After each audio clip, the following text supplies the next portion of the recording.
"Now then, you girls," said our friend Bow to them cheerily, after it was all over. "Come along, you've got to wash up."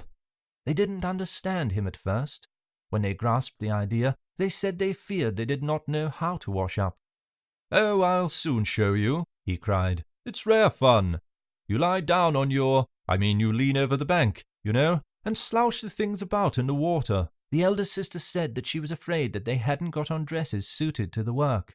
"Oh, they'll be all right," said he light-heartedly. "Tuck 'em up."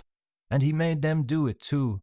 He told them that sort of thing was half the fun of a picnic. They said it was very interesting.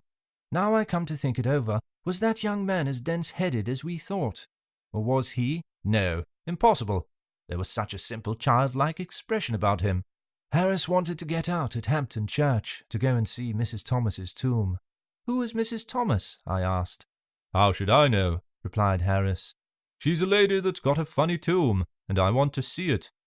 I objected. I don't know whether it is that I am built wrong, but I never did seem to hanker after tombstones myself. I know that the proper thing to do, when you get to a village or town, is to rush off to the churchyard and enjoy the graves, but it is a recreation that I always deny myself. I take no interest in creeping round dim and chilly churches behind wheezy old men and reading epitaphs. Not even the sight of a bit of cracked brass let into a stone affords me what I call real happiness. I shock respectable sextons by the imperturbability I am able to assume before exciting inscriptions, and by my lack of enthusiasm for the local family history, while my ill-concealed anxiety to get outside wounds their feelings. One golden morning of a sunny day, I leant against the low stone wall that guarded a little village church, and I smoked, and drank in deep, calm gladness from the sweet, restful scene. The grey old church with its clustering ivy and its quaint carved wooden porch, the white lane winding down the hill between tall rows of elms, the thatched roof cottages peeping above their trim-kept hedges, the silver river in the hollow, the wooded hills beyond. It was a lovely landscape. It was idyllic, poetical, and it inspired me. I felt good and noble. I felt I didn't want to be sinful and wicked any more. I would come and live here, and never do any more wrong, and lead a blameless, beautiful life, and have silver hair when I got old, and all that sort of thing. In that moment I forgave all my friends and relations for their wickedness and cussedness, and I blessed them. They did not know that I blessed them. They went their abandoned way, all unconscious of what I, far away in that peaceful village, was doing for them, but I did it, and I wished that I could let them know that I had done it, because I wanted to make them happy. I was going on thinking away all these grand tender thoughts, when my reverie was broken in upon by a shrill piping voice crying out, "All right, sir, I'm a-coming, I'm a-coming. It's all right, sir, don't you be in a hurry."